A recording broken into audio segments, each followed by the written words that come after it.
Salut à tous, me voilà arrivé sur les berges du grand et magnifique lac de Parelou en Aveyron.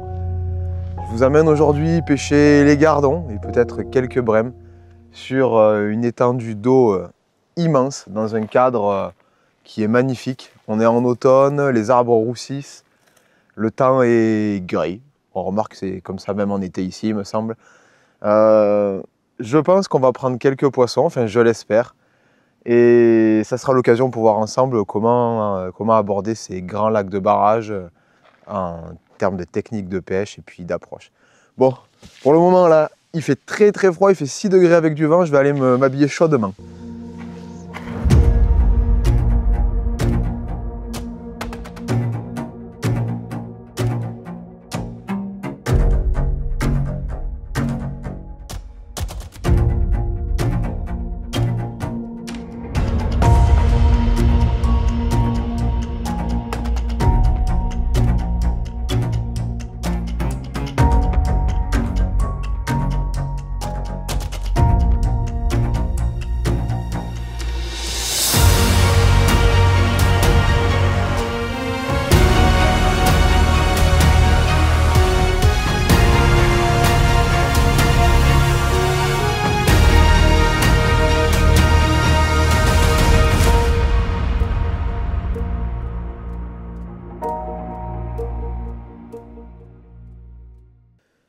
J'ai posé ma station et quelques accessoires et il faut absolument mouiller l'amorce. Aujourd'hui, je pars quand même dans l'idée de faire une pêche plus de gardons que de brème, donc je me permets de mouiller l'amorce le jour même. Dans l'éventualité où je m'étais mis sur un secteur fortement exposé au vent ou dans l'optique de pêcher des brèmes où il faut plutôt une amorce inerte qui plaque sur le fond, j'aurais préféré la mouiller la veille. Même les mêmes paquets. Donc là pour le jour, pour pêcher les gardons, j'ai choisi d'utiliser de la Sonubase Natural Black Magic. C'est une amorce qui est vraiment parfaite pour pêcher les gardons, les plaquettes. Ça ne dérangera pas les brèmes de venir manger dessus s'il y a les èches qu'il faut pour les garder. Donc c'est une amorce qui est très fine et qui lorsqu'on va la mouiller sera un peu grisonnante. Donc je vais mouiller 1 kg de celle-ci et dedans je vais venir mettre de la Sweet Skimmer. Donc c'est une amorce on va dire avec des produits d'une extrême fraîcheur qui est biscuitée. Il y a quelques particules de maïs à l'intérieur et qui est vraiment destinée aux pêches de plaquettes, de brèmes et que les gros gardons apprécient. Là on est sur un lac de barrage et en barrage notamment ici, comme on a pu le voir sur les entraînements des jours précédents, les gardons sont de grosse taille et la moyenne sur certaines places, certaines zones avoisine les 150-200 points, c'est 200 grammes du coup. C'est énorme pour des gardons, ça fait des beaux bébés. Sur une pêche de la veille, j'ai fait un gardon de 800 grammes. Donc là, on ne se prend pas forcément la tête sur une pêche de loisir. En tournage, on est sur du loisir. Le but, c'est de prendre du poisson et de montrer comment on peut prendre des poissons assez facilement. Donc une part de chaque suffisent largement et 2 kg d'amorce. Voilà, ça sera 1,8 kg exactement parce que les paquets de 1,9 kg et les Sweet Skimmer font 900 grammes. C'est le même volume qu'un paquet d'1 kg, mais comme les produits sont plus légers, on est sur 900 grammes pour un volume d'un paquet d'1 kg. Vous m'aurez compris. Voilà, moi je vais brasser tout ça. Donc moi, mon objectif, c'est d'avoir une amorce qui est grisonnante, pas noir charbon, je ne vais pas la recolorer. On peut voir le sol, on est plus sur une couleur marron assez claire. Donc on le verra, on fera un essai d'amorce au bord de l'eau et on verra que cette amorce va se fondre un peu dans les cailloux. Et c'est ce que je recherche. Il y a beaucoup de brochets pour éviter d'avoir une tache jaune au fond, des petits poissons qui brillent sur le jaune et qui soient vraiment un aimant à gros carnassier. On va faire ça à l'ancienne.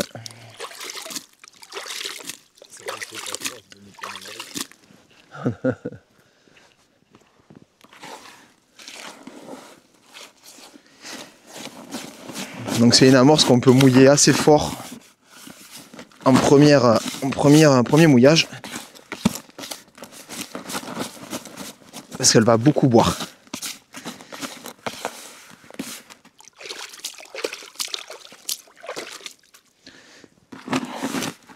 J'ai choisi un poste à l'abri du vent. C'est sur une pêche précédente. Et hier notamment, on avait 50 km/h de vent avec 6-7 degrés. C'était horrible. C'est pour ça que j'ai sorti les vestes, les affaires un peu chaudes aujourd'hui. Les bottes fourrées pour les orteils. Voilà, là on peut le voir, là le premier mouillage, ça colle sec.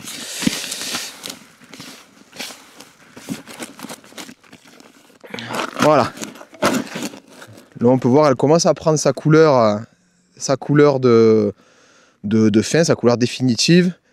On est sur une base, comme je le disais, qui est grisonnante, avec un peu des reflets marrons. Et franchement, voilà, sur le sable, on voit presque pas la différence. Si je la mets par terre, on la verra pas. C'est un peu l'objectif d'une amorce, c'est de se rapprocher un peu de la couleur du fond pour essayer de ne pas contraster. Bon, bien sûr, des fois, le contraste fonctionne très bien, notamment sur les brèmes où une grosse tache jaune peut les garder en activité, mais ça fonctionne quand même plus en été, justement, et sur certains parcours.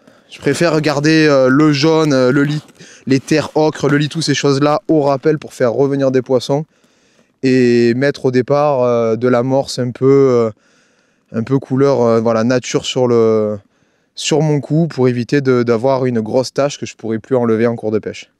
Donc là, je vais laisser gonfler le temps de monter une paire de cannes. Et chose extrêmement importante en lac de barrage, c'est le sondage. On va y revenir dessus parce que c'est d'autant plus important sur ce type de parcours. Comme vous pouvez le voir derrière moi, les berges sont abruptes et la pente ne s'arrête pas au niveau de l'eau, au bord de l'eau. Elle continue. Il ne faut pas oublier que les barrages, c'est des régions montagneuses qui ont été inondées. Et c'est pas rare d'avoir des 10, 15, 20, 30, 40 mètres de fond. Donc on ne va pas pêcher, on ne va pas lancer au hasard, clipper, amorcer sans sonder. Il faut vraiment sonder pour définir d'une zone, définir d'une profondeur et surtout s'éliminer ce genre de problème. Ces gros champs de cailloux, comme on peut le voir derrière moi, il y a des gros cailloux, des gros obstacles. Il va falloir absolument pêcher en dehors de ça et trouver des zones qui sont propices à la pêche que l'on veut faire. Par exemple, ces zones un peu gravillonneuses vont mieux peut-être garder les brèmes que ces zones sableuses.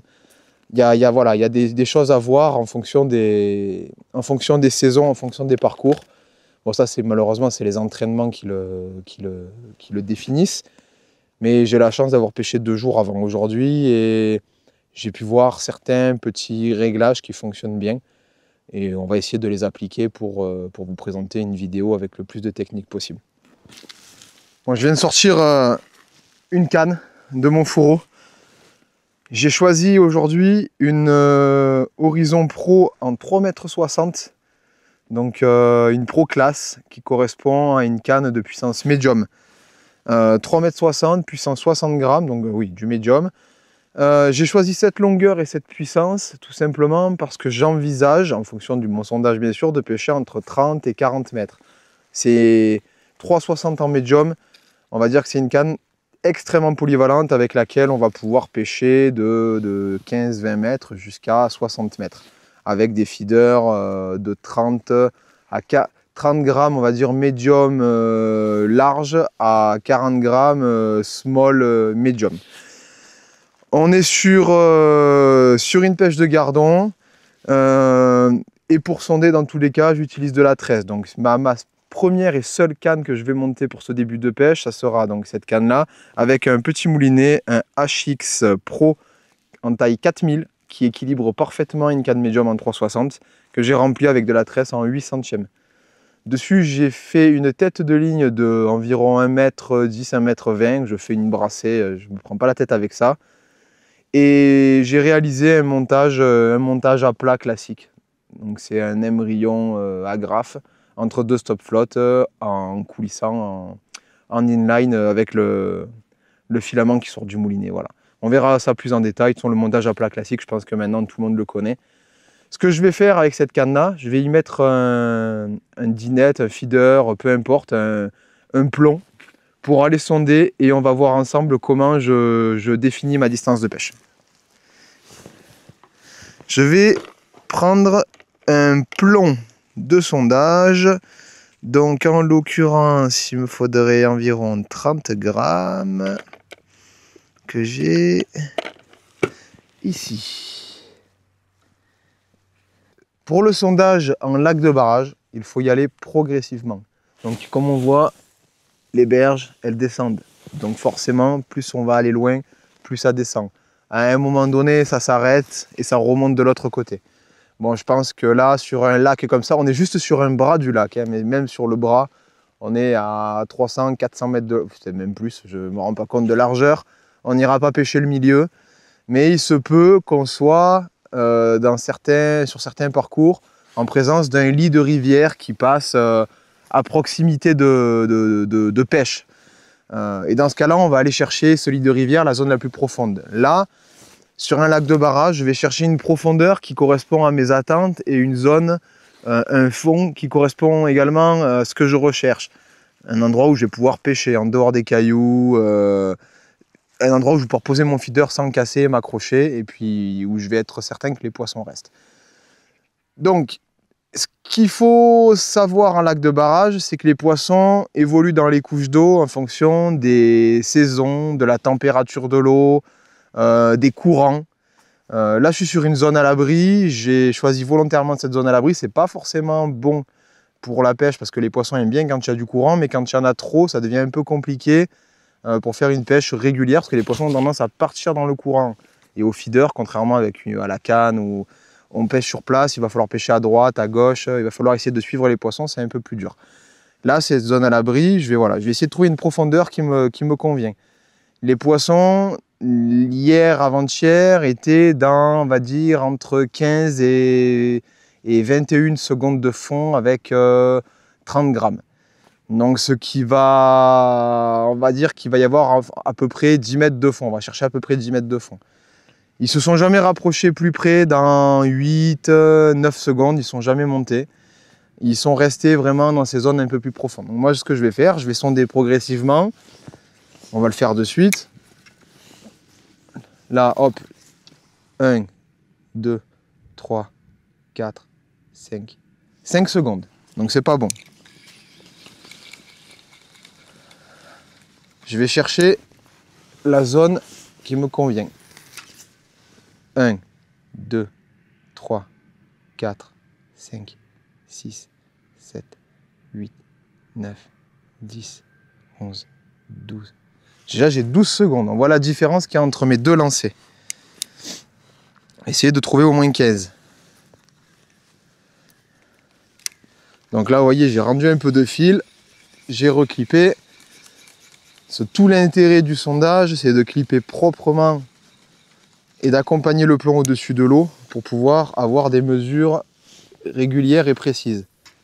1, 2, 3, 4, 5, 6, 7, 8, 9, 10, 11, 12, 13, 14, 15. 15. Voilà. Donc là, j'ai 15 secondes. Les poissons étaient entre 15 et 21 secondes, plus les gros poissons dans 21.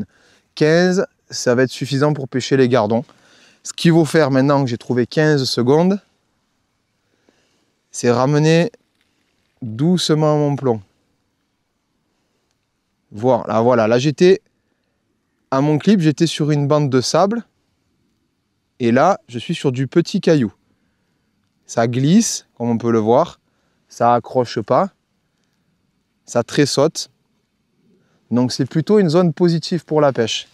Ces petits cailloux, c'est une zone qui va garder les poissons sur le coup, contrairement au sable. Alors je réessaye. 1, 2, 3, 4, 5, 6, 7, 8, 9, 10, 14, 15, 16. Moi, je comptais un peu plus vite, mais on y est. Alors, là, je suis sur du sable, on voit ça glisse. Et là, j'arrive sur les petits cailloux. Donc, je vais relancer bien sûr, j'en ai pas parlé, mais je prends bien un repère en face hein, pour tout le temps pêcher au même endroit et sonder précisément. Donc là, j'ai pris mon repère en face, je vais attendre que ça tombe et je vais ramener doucement jusqu'à chercher les petits cailloux. Et je vais y pêcher juste dessus.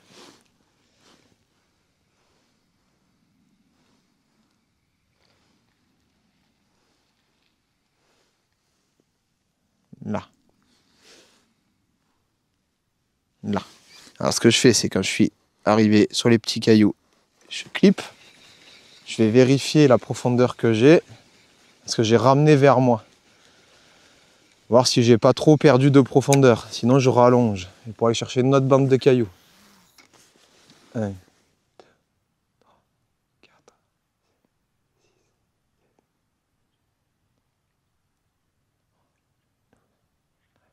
13. C'est énorme, j'ai perdu 2 secondes.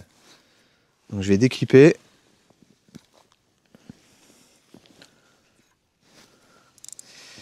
Et je vais aller chercher des cailloux un poil plus loin. Donc je remets 3 mètres de longueur à peu près, fait 2 mètres 50.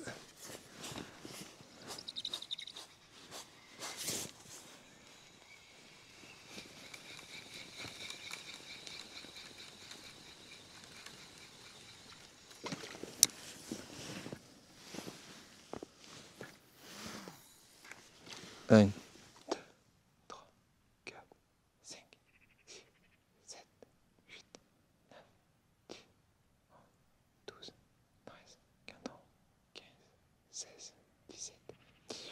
19. Déjà 19 secondes de 3 mètres derrière. On a déjà 4 secondes de plus. Il faut partir dans l'idée qu'on va pêcher sur une pente et c'est à prendre en considération après pour là. Voilà, là j'ai une zone. Une petite zone de cailloux. Allez, je vais mesurer. C'est du gravier là, on parle pas de rocher, hein, on parle de petits graviers. 1, 2, 3, 4, 5, 6, 7, 8, 9, 10, 11, 12, 13, 14. Eh bien on n'est pas trop mal. De toute façon, juste un peu plus loin j'ai du sable. Là ça me plaît. À une demi-seconde près. Je pense que ça sera bon pour les gardons. Bon, ce que je fais maintenant, je vais aller voir la longueur que j'ai trouvée. Je vais mesurer, faire un repère. Là, on ne s'adapte pas au piqué. C'est les piquets qui s'adaptent à moi. C'est-à-dire que je ne vais pas finir forcément le moulinet sur un piquet ou la pointe de la canne. Donc là, j'ai 1, 2, 3, 4, 5, 6, 7. Alors j'ai 7 mètres pointe de canne, mais bon, je vais calculer au moulinet. Comme ça, si j'ai besoin de pêcher avec des cannes plus longues, des cannes d'amorçage d'une longueur différente, je peux reporter la distance exacte. Donc là, j'ai un équivalent de 8, donc de 4 x 8, 32 mètres. J'ai 4 mètres entre mes piquets. J'ai 32 mètres au moulinet. Donc moi, dans ma tête, ce que je vais retenir pour régler en cours de pêche, c'est 7. Je dépasse de 7 au moulinet. Donc là, je fais un repère. Voilà. Donc ça, c'est ma distance de pêche. Je vais enlever le clip d'avant.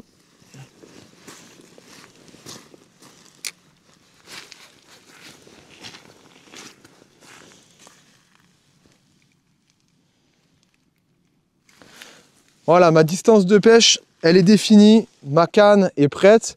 Sur celle-ci, j'ai plus qu'à mettre un bas de ligne et un feeder et elle est prête à pêcher. Ce que je vais faire maintenant, on est sur des grandes étendues d'eau.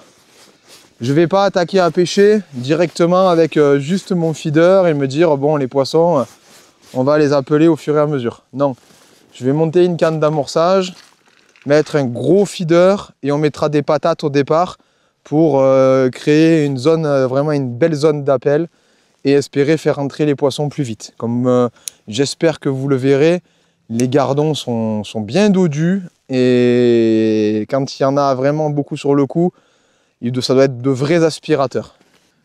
Bon, sur cette canne de pêche, j'ai choisi de mettre un Orbit, un Matrix Orbit en plastique en 40 grammes.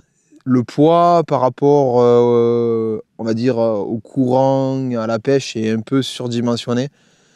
C'est volontaire, c'est pour descendre plus rapidement au fond et en mettre le moins possible dans les couches d'eau. Donc, en fonction de comment se positionnent les poissons, si je vois qu'ils décollent de trop du fond, je vais même être amené à scotcher un peu le tour de la cage avec du Chatterton pour boucher les trous et descendre vraiment bien au fond sans disperser. Là, pour le moment, je vais commencer comme ça. Donc là, c'est une contenance médium. Et ça ira très bien après mon amorçage de départ pour attaquer la pêche. Bon, voilà, je suis en train de régler la canne d'amorçage que je mets le moulinet au même repère et je clip. Alors là, pour le coup, c'est une canne qui est costaud, qui va me permettre d'envoyer des très grosses cages. C'est une Akos Ultra D, donc en 3,70 m, puissance 130 grammes, c'est ça. 130 grammes de puissance. Et dessus, j'ai mis un moulinet Akos Ultra 5000. Donc c'est un combo qui est accessible, qui va me permettre d'amorcer dans 80% du temps. Et qui va, c'est une canne et un moulinet qui vont pouvoir me servir à pêcher les carpes en rivière, en canot. C'est une canne qui est très puissante avec une pointe qui est très raide et qui va pouvoir justement permettre de tracter des très gros poissons et de les brider en dehors des accros, avant les accros. C'est vraiment un modèle que je recommande d'avoir pour les adeptes de la marque parce que c'est quelque chose qui est polyvalent. Voilà, amorçage, pêche de gros poissons. C'est pas une canne qui est perdue uniquement pour l'amorçage comme on pourrait le faire au feeder avec une canne à sbombe ou une canne à carpe qui au final, pour ceux qui ne pêchent uniquement qu'au feeder, ne leur sert à rien d'autre qu'à amorcer. Là, c'est une canne qui va me servir à amorcer et à pêcher. C'est une canne de pêche. Bon, je suis prêt. On verra en cours de pêche si je monte autre chose, comment j'évolue. Pas besoin de monter 28 cannes aujourd'hui. Il me reste un truc un peu important quand même, les èches. J'en ai pas parlé, je m'en suis pas occupé. Je vais aller voir un peu ce que j'ai dans les glacières et je vais vous montrer ça tout de suite. Bon, mais là, première èche, j'ai quelques casters et ça c'est parfait, c'est inerte. Ça descend, ça se pose sur le fond, ça bouge plus. Les gardons en raffolent. Deux incontournables. Les Gozer Ruby pour mettre à l'hameçon. Quelques-uns dans l'amorce, peut-être dans les cages, on verra. Et bien sûr, l'indétrônable maïs que je vais broyer et introduire en bouchon dans mes cages au fur et à mesure.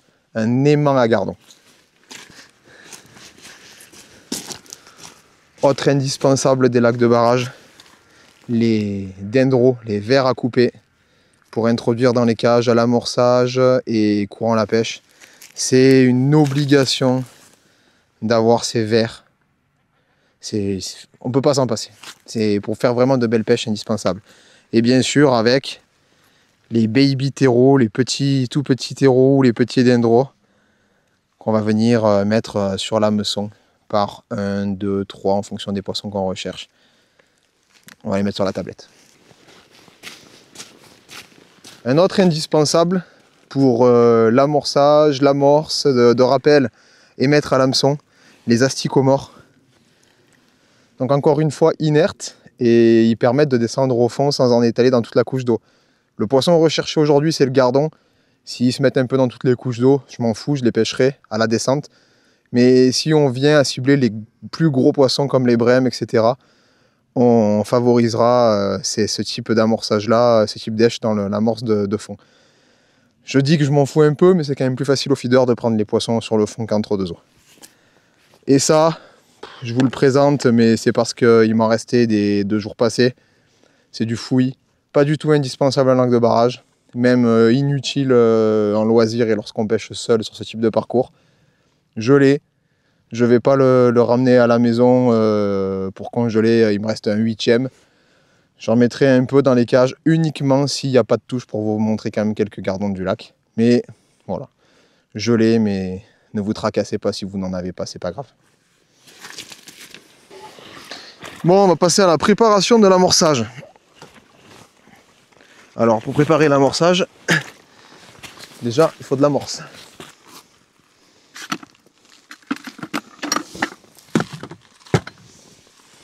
Bon, je suis tout prêt, mes èches sont sur la tablette, ma canne de pêche et d'amorçage sont montées, je suis bien installé, j'ai posé mon amorce à proximité avec mon support sans pied. Quand on pêche comme ça dans l'eau, justement, c'est bien d'avoir des dessertes, des supports, des accessoires qui sont autonomes et qui s'auto-supportent sur la station pour pas avoir à mettre des pieds partout et être embêté. Bon, je vais préparer mon amorce pour l'amorçage. Donc, je prends un bac EVA. Je vais venir y mettre une quantité d'amorce à l'intérieur.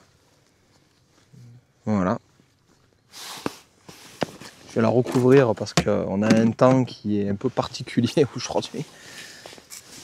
Et je vais déjà la poser et on va ensemble préparer le maïs. Donc le petit broyeur Tefal qui va bien. On laisse les professionnels faire les accessoires.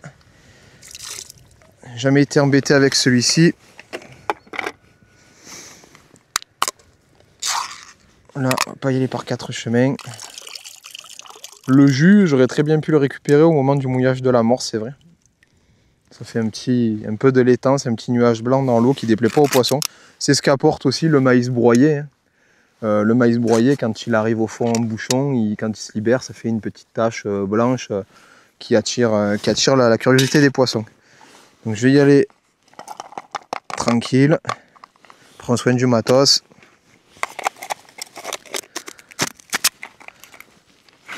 Et là,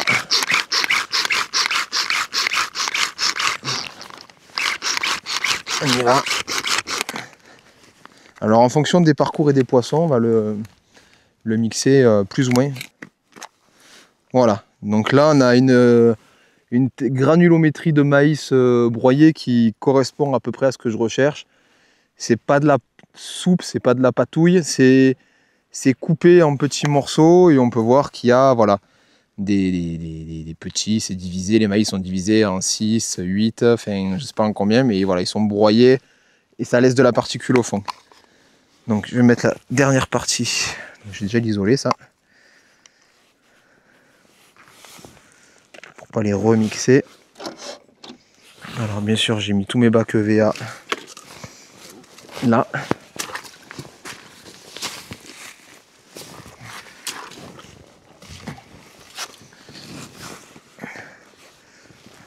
Donc je mets ça dans un petit bac EVA d'un demi-litre là. Ça par contre, ça colle au doigt, il faut avoir de l'eau après pour se nettoyer les doigts et le matos parce que le maïs, une fois qu'il a séché et qu'il a collé au récipient, c'est tout un programme pour l'enlever. Donc ça, je vais faire la dernière partie.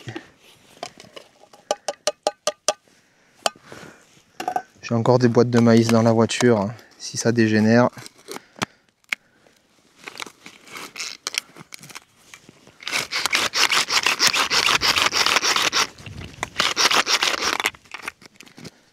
Perfecto.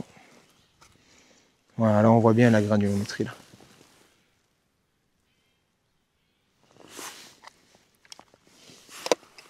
Donc ça je le mets à nettoyer de suite.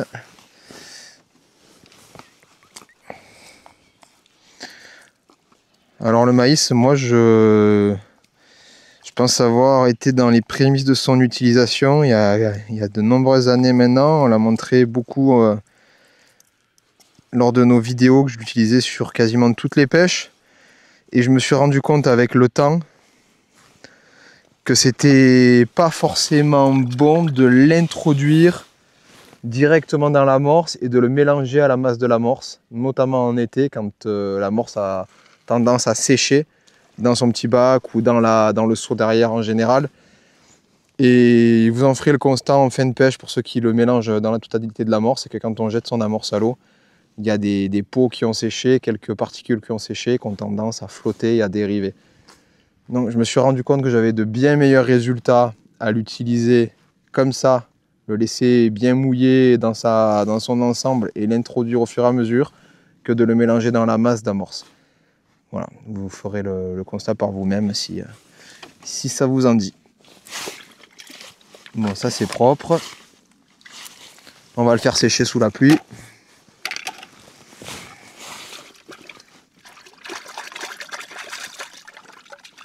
J'en suis à mon troisième jour dans des conditions pluvieuses, humides. Autant vous dire que le matériel là, on arrive, il est en PLS. Vivement lui mettre un bon petit coup de propre. Bon, je crois qu'on est bon, capitaine. On y va. On y va? Allez, on va envoyer des pamplemousses. Alors, je vais me préparer une petite coupelle de verre coupé. Enfin, une petite coupelle. Une coupelle. Que je vais hacher finement. Là, je ne vais pas pêcher les brèmes. Donc, je les hache finement pour qu'il y en ait plus sur le fond, qu'il soit plus facilement assimilable. Voilà, je pense que c'est pas mal. Et je vais les mettre dans ma soupière, dans ma petite passoire, pour que le surplus de jus s'évacue et ne vienne pas surmouiller mon amorce. Voilà. Pensez à nettoyer au fur et à mesure son matériel. C'est un gage de durée de vie. Bon, il me semble qu'on est bon, on va pouvoir amorcer. Donc pour l'amorçage de départ, je vais y envoyer quelques cages dans lesquelles je vais mettre quelques verres coupés, quelques casters, quelques gozer et du maïs. Et après, petit à petit, j'apporterai les èches en fonction du rythme des touches pour garder les poissons en activité ou les faire venir. Bien sûr, ce que j'ai pas non plus, c'est mon chiffon que j'ai dû faire sécher dans le fourgon. Donc là, quelques casters, quelques verres. Je viens mélanger un peu dans la surface. Mettre quelques gozer aussi.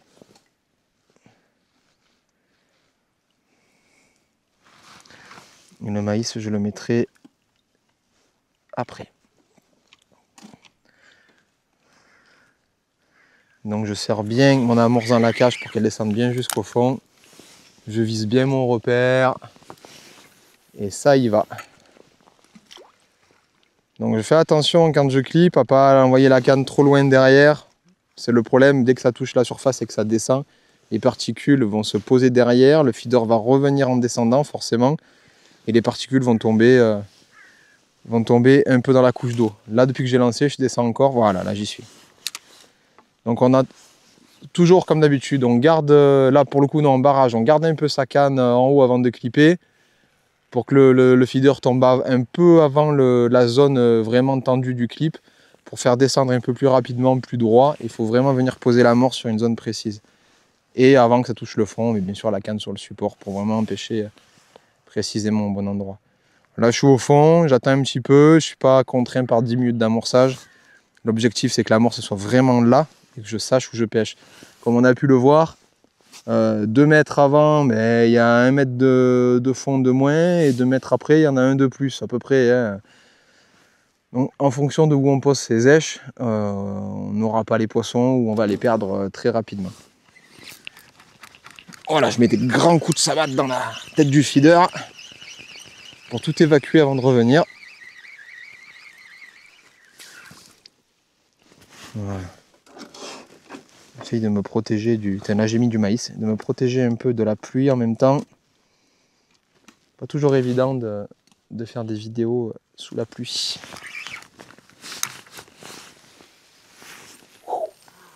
Boum.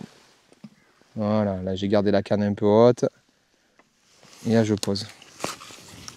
Bon voilà, je viens de poser 5-6 cages d'amorçage. Je vais pouvoir commencer à pêcher. Et je vais commencer un peu gaillard. Je me suis rendu compte que les poissons n'étaient pas dérangés par le diamètre du fil et la taille de l'hameçon. Je vais pêcher avec un hameçon X1B en taille 14 sur du 14 centièmes. Donc sur un bas de ligne d'environ 50, enfin de 50 cm plus ma vrille qui dépasse de 10 cm du feeder. On est sur 70 cm sur 60 cm de bas de ligne environ. Sur cet hameçon, je vais mettre une grosse bouchée. Ça semblait être efficace aussi les jours précédents. Une grosse bouchée, j'entends par là des gozer rubis, morts ou vivants. Donc là, en l'occurrence, je vais mettre 3 vivants pour commencer. Et on va voir un peu comment la pêche se déroule. J'espère déjà que les poissons n'ont pas quitté le bras cette nuit avec le gros coup de froid qu'il y a eu hier, le vent, la pluie. On est passé de 15 degrés à 6 degrés. C'est jamais très bon pour la pêche, même dans ces étendues d'eau où le vent et le courant brassent rapidement les couches de bordure. Donc voilà, là je pique mes 3 gozers. J'introduis des terreaux, des casters au fur et à mesure dans ma cage. Et c'est parti pour quelques heures de pêche.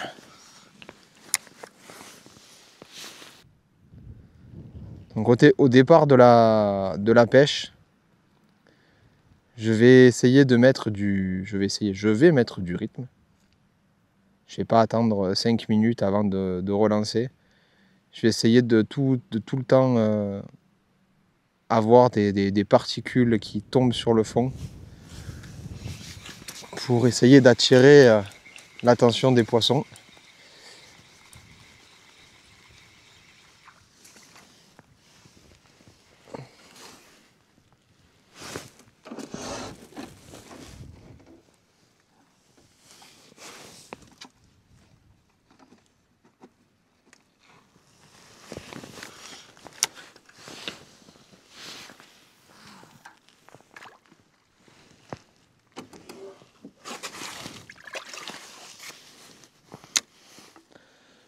Là, dès que le feeder a touché l'eau, je plonge le sillon sous l'eau pendant la descente et ça me permet de commencer à bien noyer la bannière. Quand il n'y a pas de vent, c'est facile. Quand il y a du vent, noyer sa bannière dans 10 mètres d'eau, ça devient quelque chose de plus compliqué. On a vite un ventre qui se crée. Et il faut gagner justement en temps pour rapidement voir les touches. Ah, ça y est, j'ai eu mon premier appui à 15 minutes à peu près 15 minutes de pêche. J'ai eu ma première touche. Le début est compliqué. Je ramène des cailloux dans la cage. Donc je suis bien dans mon petit lit de cailloux. Alors j'ai eu des passages parce que j'ai pas été pris. Faudrait pas que ça devienne une pêche de brème. Allez, je relance et on va voir un peu quel type de poisson est en train de rentrer sur ce coup. Mais c'est plutôt positif déjà d'avoir une touche dans cette étendue-là d'eau à 15 minutes. C'est de bon augure. Qu'est-ce que ça va être comme poisson ça? Est-ce que déjà je vais avoir une touche? Ce que je vais faire, je vais chronométrer là. Hop. Alors il m'a semblé que c'était un appui ou c'est moi qui ai bougé, mais non, c'est peut-être moi qui ai bougé. Je vais chronométrer le temps. Hop. Ah, non, c'était une touche. C'était une vraie touche. Bon, 19 secondes. C'est que les poissons commencent à rentrer. C'est plutôt positif, ça.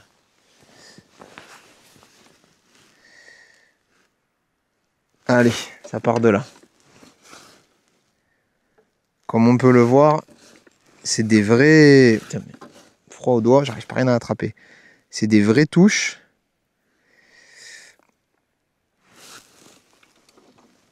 Alors pour conserver les poissons, compliqué là, il pleut pas. Pour conserver les poissons, il ne faut pas hésiter à mettre des èches sur le fond. Et comme je le disais, c'est des gros bancs de poissons qui viennent en quantité.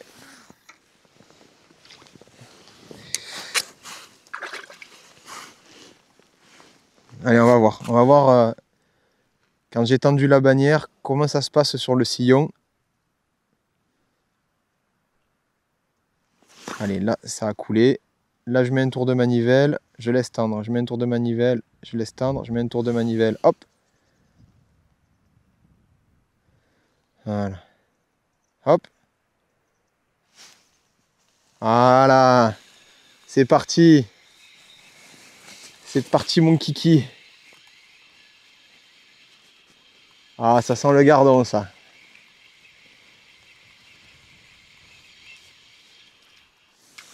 Oh là là, c'est pogne.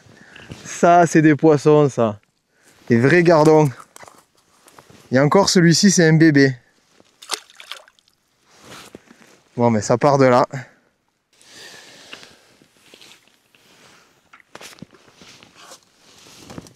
Allez, et de 1.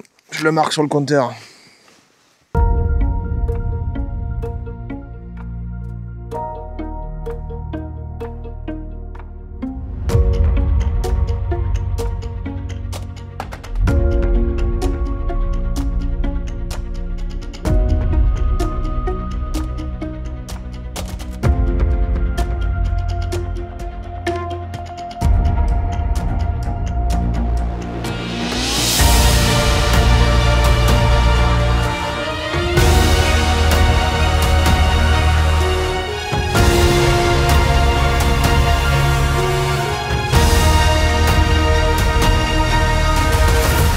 Bon, j'en suis à 26 poissons en 39 minutes.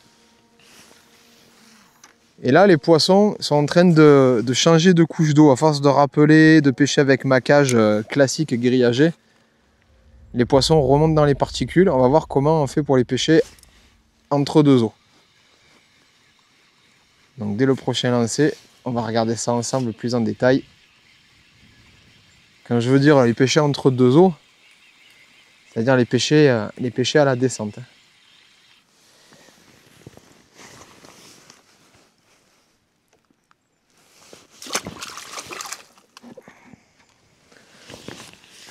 Allez, c'est parti. Alors là, contrairement à d'habitude, je ne vais pas plonger le sillon au fond de l'eau et attendre que ça descende tout au fond et que la bannière se noie. Je vais mettre ma canne directement sur le support et regarder un peu, hop. Et là, on a vu qu'en descendant, j'ai eu une touche et je l'ai ferré immédiatement. Donc le poids du feeder dans la descente a tendance à piquer, déjà, à pré-piquer le poisson, mais il lui faut quand même un petit ferrage pour être sûr de l'avoir. Donc on ne laisse pas les plus petits qui sont au-dessus du fond. On est sur quand même des gros gardons encore. Donc c'est intéressant, ça change de pêche un peu. Hop là. Allez, on va revoir si ça refonctionne. Donc là, je suis en train de descendre.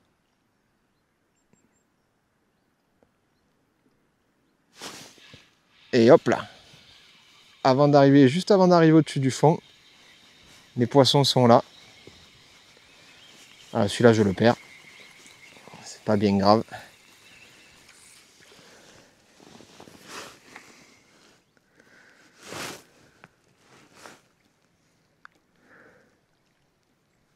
Là, pour bien garder les poissons concentrés sur le fond, il faudrait que je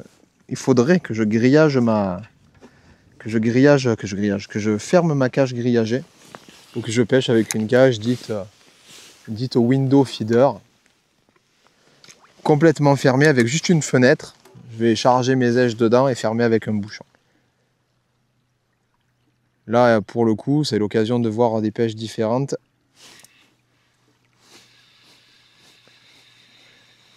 Donc là, on me pose souvent la question, mais comment est-ce qu'on fait pour pêcher les poissons à la descente? Quel montage?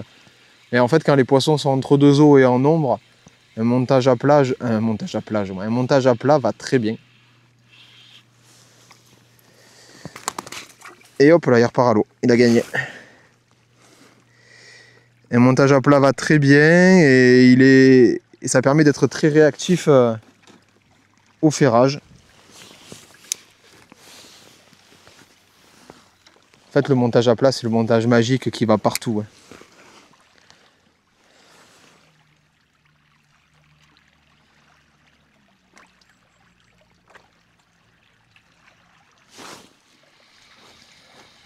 Ah, c'est plaisant là. Ça arrive même plus au fond, j'adore cette pêche. Moi. Ces pêches un peu mécaniques où il y a de la touche. Là, c'est vraiment le type de pêche sur laquelle il faut emmener des jeunes pour leur apprendre à pêcher, leur donner goût à la pêche au feeder. Hein.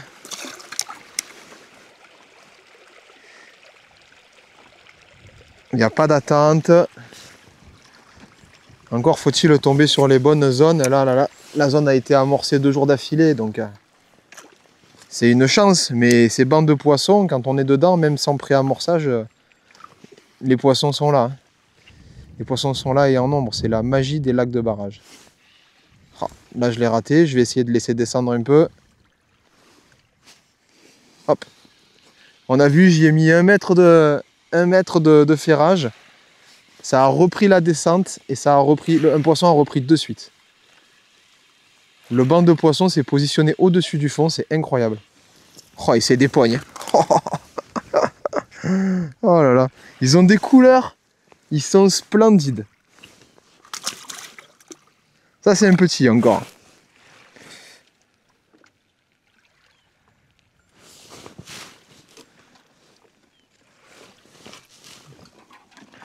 Là, il faut mettre à manger parce que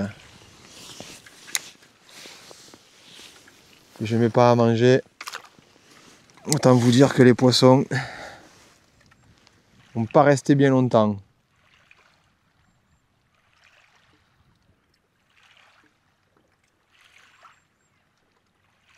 Ah, j'ai réussi à descendre au fond. Oh là là.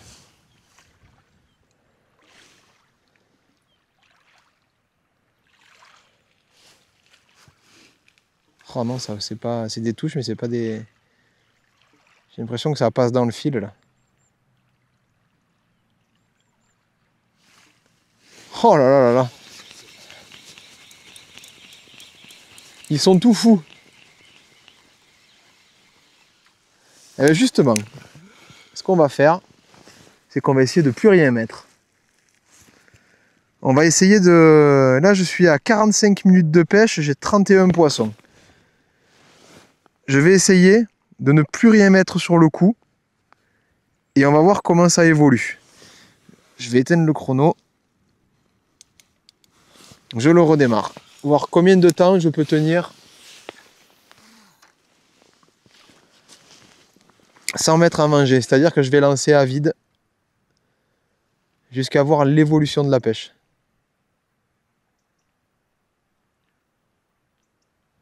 À vide, ce qui est bien, c'est qu'on descend moins vite qu'avec de l'amorce. Et du coup, on pêche un peu plus facilement la descente. On passe plus de temps entre 2 eaux, le poisson a plus le temps de se saisir de l'asticot. Oh.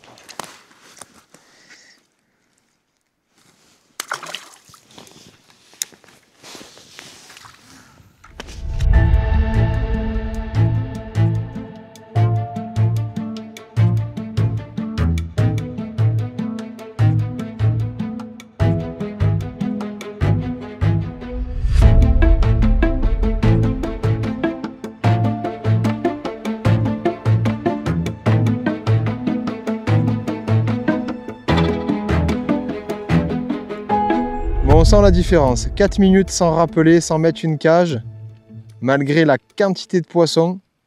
J'ai plus de touches à la descente. Et plus de touches, je commence à avoir un peu plus de mal à avoir des touches au fond. C'est intéressant à voir. 4 minutes, c'est pas énorme. Hein. Ça veut dire que si vous emmêlez votre canne, vous allez derrière, vous réparez, vous refaites un montage. les poissons sont partis, quoi. Si, c'est beau, hein. Donc vous comprenez du coup l'intérêt de pêcher avec du 14 centièmes en bas de ligne, c'est qu'on peut mettre des poissons de plus de 100 points au tablier et les ramener surtout rapidement. Bon là en loisir je ramène un peu vite, mais j'en profite aussi pour faire des petits entraînements pour les jours de concours, travailler un peu la gestuelle, oui, la gestuelle, la construction des coups, voir comment les poissons réagissent, ça peut servir sur d'autres événements ou sur d'autres journées que je passerai ici dans le futur. Même si on le sait, ça change. Oh, j'ai arraché la canne à la descente. Bon, je suis à 2h10 de pêche. J'ai 72 poissons. Il y a eu des moments un peu plus compliqués, avec des trous, des moments où les poissons sont montés entre deux eaux, où j'ai su les prendre. Et là, j'essaye de pêcher le fond différemment. C'est-à-dire, j'ai mis une très très grosse bouchée, 2 vers 2 dendros que je me sers pour couper à l'hameçon. Et j'essaye de voir si... voilà. S'il n'y a pas des poissons plus gros à faire au fond. C'est peut-être pour ça, en fait, que les gardons mordent un peu moins. Ils sont peut-être gênés par des poissons un peu plus gros.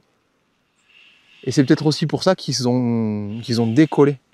Ils étaient gênés par peut-être des brèmes. Alors je suppose que c'est une brème. On va voir. Pour être honnête avec vous, j'ai fait un essai il y a 5 minutes au hasard.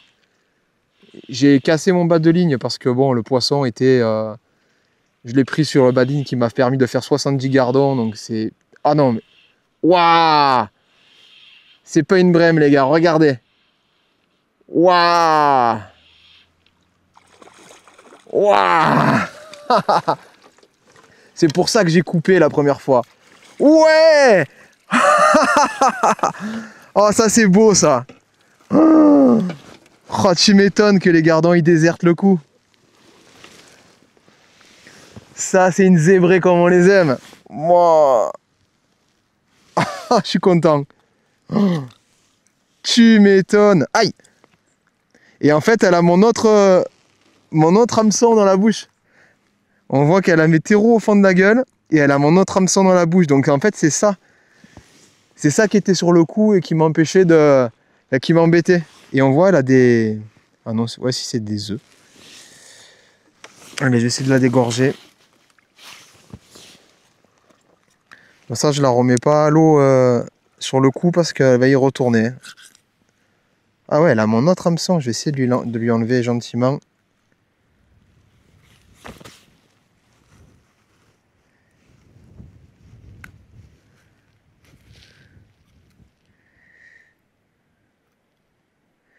Je vais le faire passer dans le dégorgeoir. Et hop là! Oh! C'est trop beau!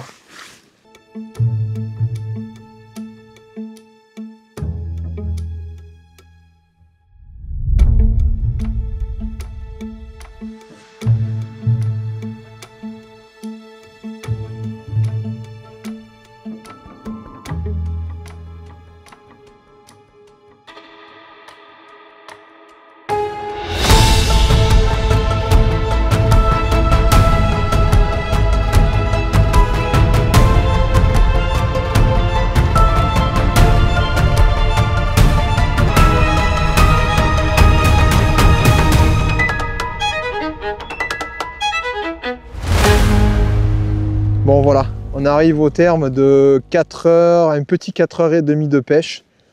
J'en ai profité sur les derniers moments pour laisser pêcher un peu Emilien et puis commencer à nettoyer un peu le matériel.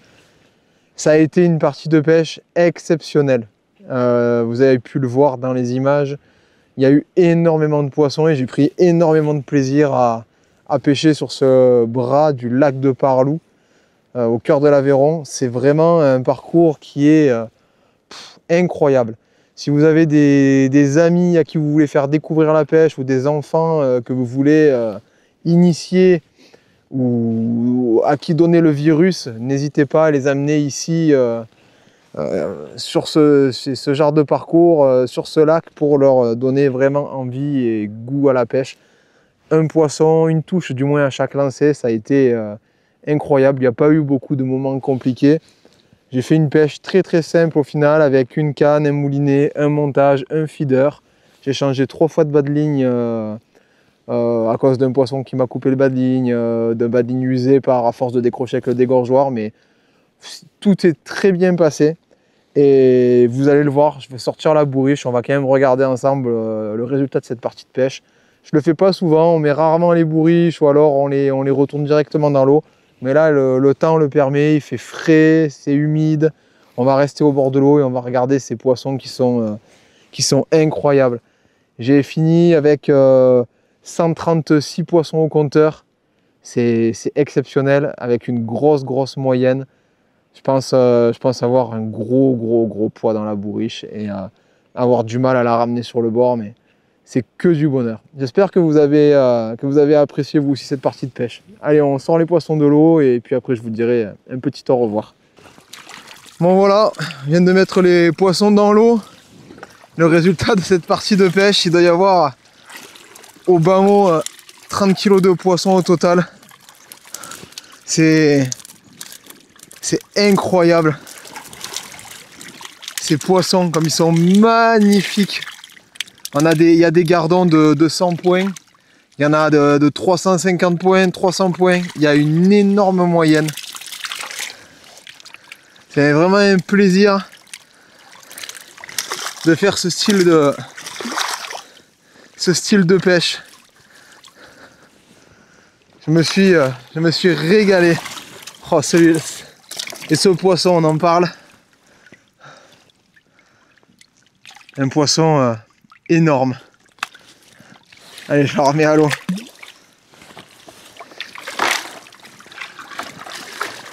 Oh là là, ces gardons. Ils sont magnifiques.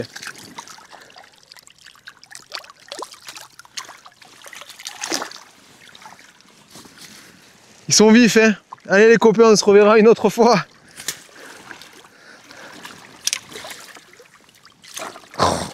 Oh là là, il y a du poids à chaque fois. C'est lourd les gardons. Oh ces poissons, hop la petite perche. Allez, je les remets à l'eau. J'ai fait pas mal de poissons comme ça aussi, des hybrides là. Au milieu des gardons, un peu plus dur à prendre, des touches un peu plus délicates.